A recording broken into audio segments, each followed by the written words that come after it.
មានអតីតជាក្មេងគេគោរពស្រឡាញ់ធំឡើងជារឹកថោកមកចាប់ពីបាញ់ជីវិតគ្មានន័យមានស្រីស្រាមកឲ្យលុយទៅរៀនបាច់កិច្ចសាលានាំមកភេទបនភឿនចូលក្លឹបឌីត្រីឆាជីវិតឲ្យថោកទៀតរស់ស្វានដី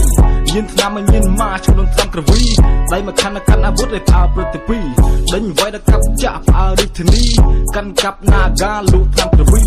នាំប៉ែនាំពួកដើរលេងនឹងស្រីមានអាក្លីជប់ចង្កេះបាញ់បោះសេរីឆាជីវិតឲ្យមួយនេះពិតជាគ្មានន័យដូចរੂក្នុងនរੂសែនអោបជ័យជើងមកខាងធ្លាក់នៅរੂក្បាលខំក្រវី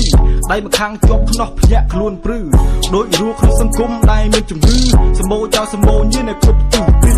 ដៃមកខាន់អាវុធឲ្យខ្លួនប្រឡាក់ឈាមរស់នៅរាល់ថ្ងៃដូចជាទាហានកិច្ចផនពួនផនស័តតែគ្រឿងញៀនខ្ញុំមិនចង់ធ្វើទេតែសង្គមបង្រៀនរស់នៅរាល់ថ្ងៃមានតែអត់ឃ្លានតើខ្ញុំធ្វើយ៉ាងណាបើសង្គមបង្រៀន